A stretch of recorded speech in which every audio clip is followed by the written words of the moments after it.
여러분 안녕하세요. 모두 동산의 동산지기 모모동 심원장입니다. 자, 우리 이제 시험이 얼마 남지 않았죠? 우리 시험까지 한번 귀로 실전 모의고사 들으면서 정리 한번 해보시도록 해요. 자, 바로 수업 시작하도록 하겠습니다.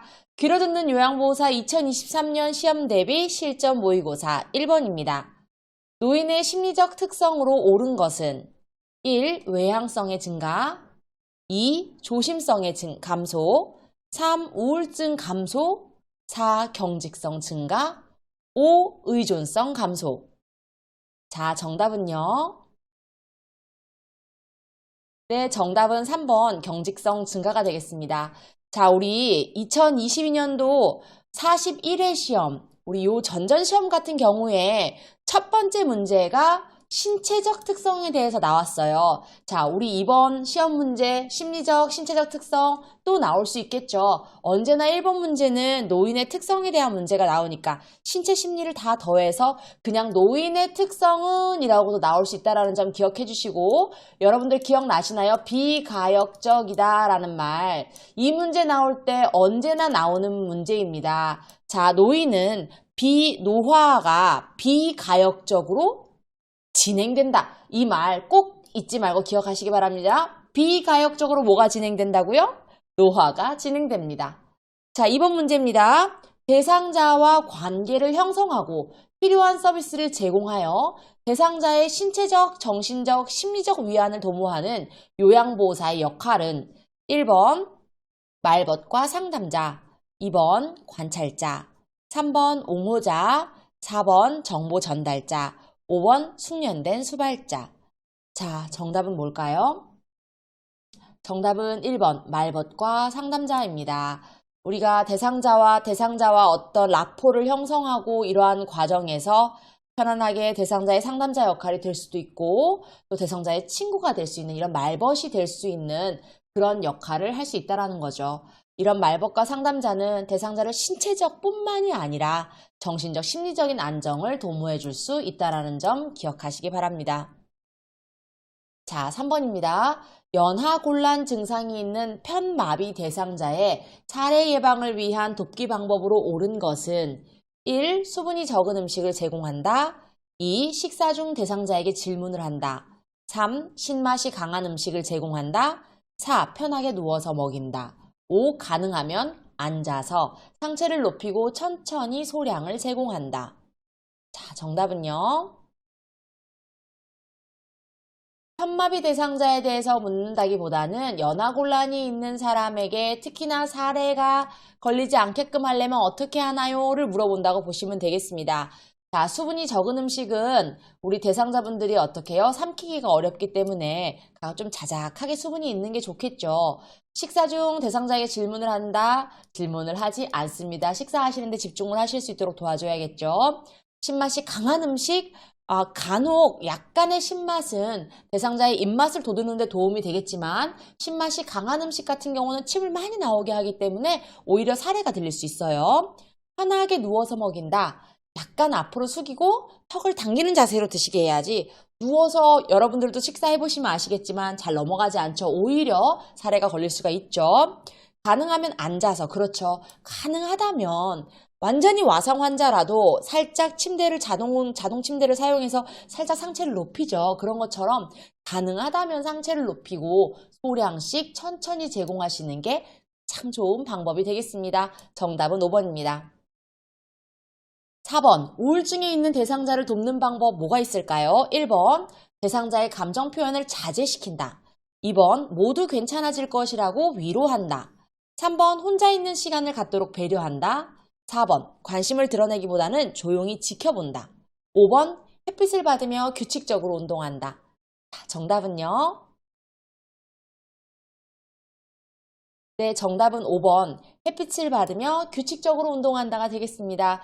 혹시나 여러분들도 간혹 한 번씩 혼자 계실 때 우울감이 이렇게 밀려올 때가, 우리가 인간인지라 우울감이 밀려올 때가 있잖아요. 그럴 때 사실 바깥 활동을 하면서 햇볕을 받으면 이 감정이 조금 정리가 되거든요. 대상자에게 감정 표현을 자제시킨다는 거는요, 사실 그 우울감을 오히려 더 중폭시킬 수가 있기 때문에 어느 정도의 느낌 및 분노를 인정하게 하고 그거를 우리가 고스란히 수용해서요, 언어로 가급적 표현하실 수 있도록 도와주면은 그 언어로 표현하는 방법들이 나아가서 우울증을 어느 정도 완화시켜 드리거든요.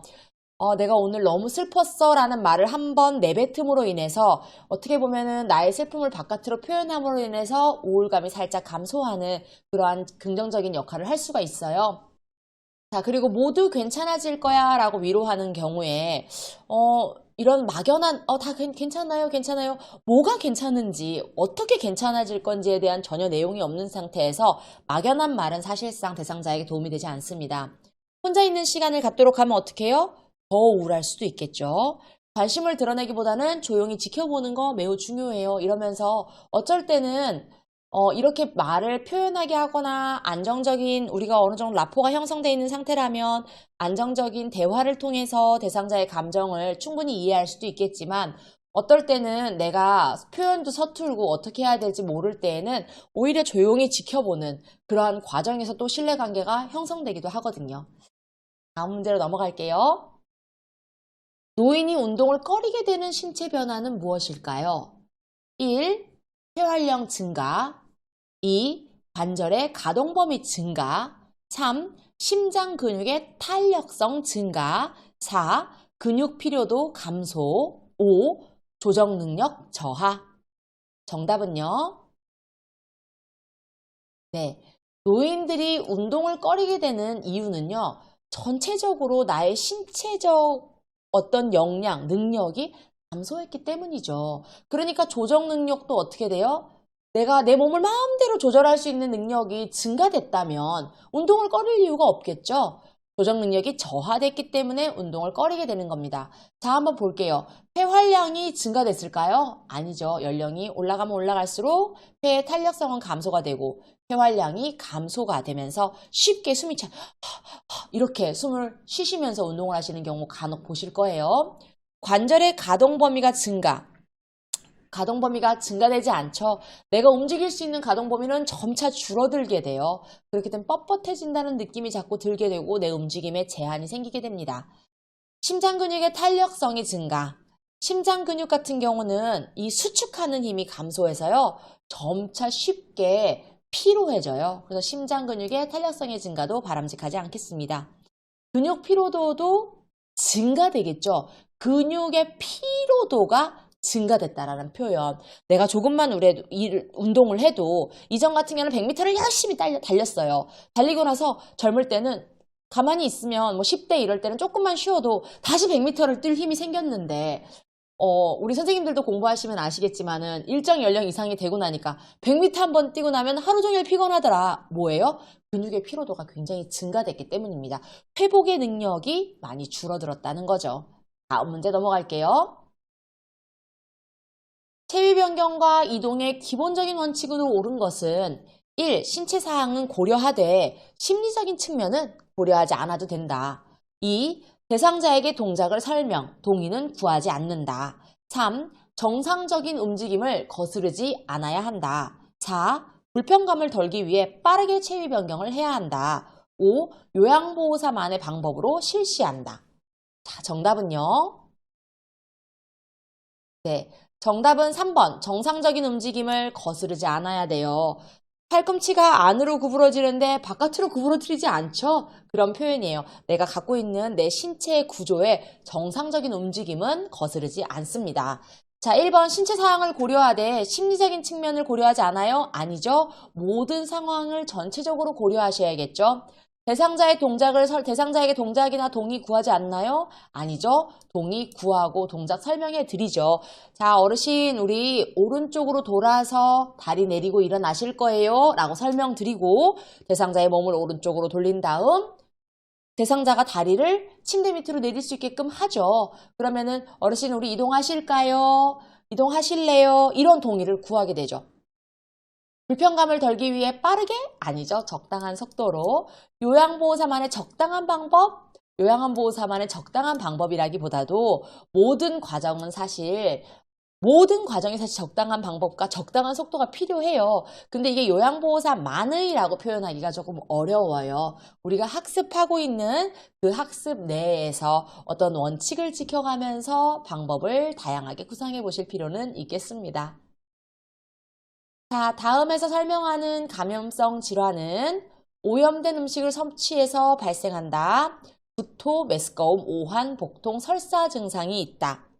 1. 옴, 2. 결핵, 3. 독감, 4. 머리니, 5. 노로바이러스 장염.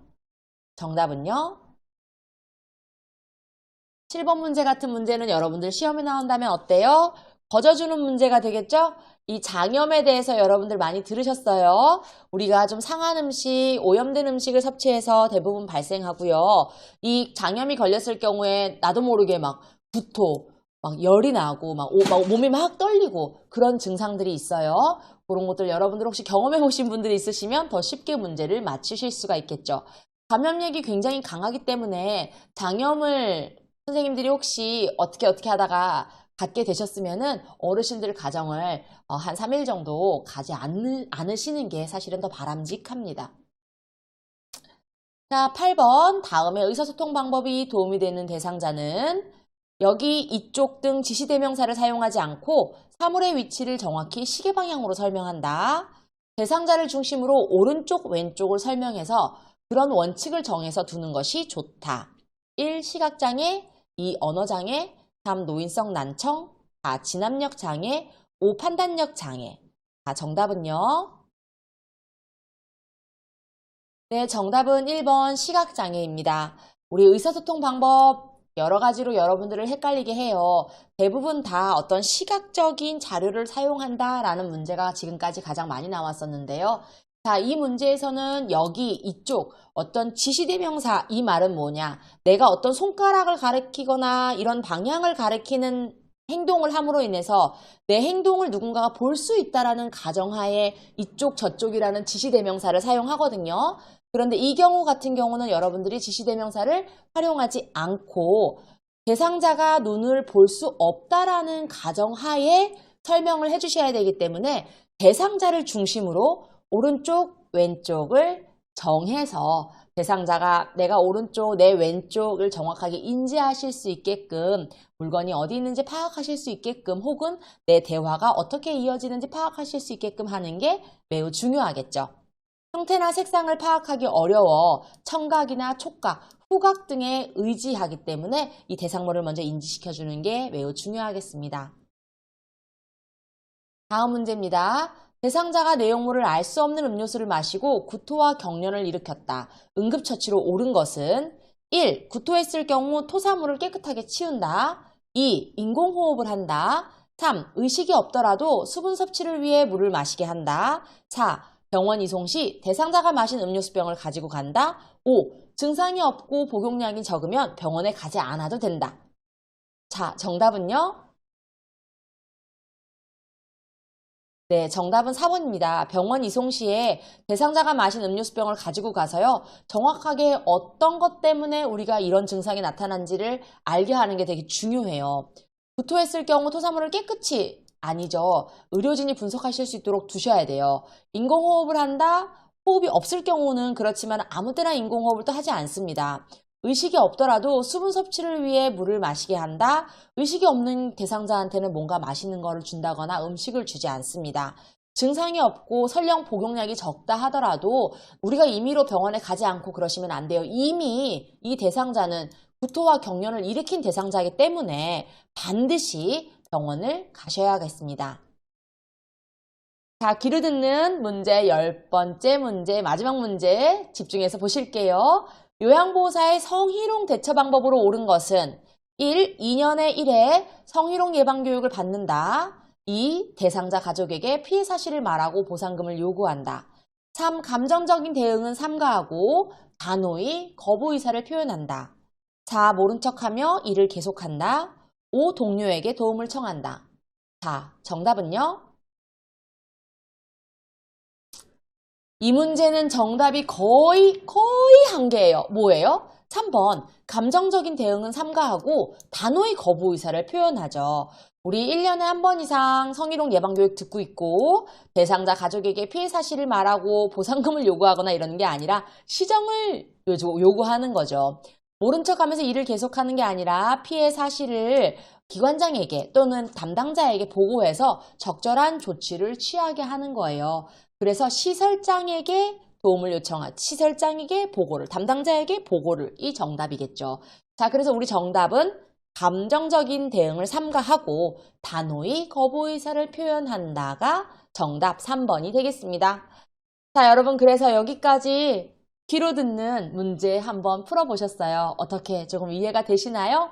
저는 또 여러분들께 도움이 되는 문제 가지고 시험 전까지 열심히 문제 만들어서 오도록 하겠습니다. 우리 모두 동산 식구들의 합격을 진심으로 기원합니다. 지금까지 모두 동산의 동산지기 모모동 심원장이었습니다.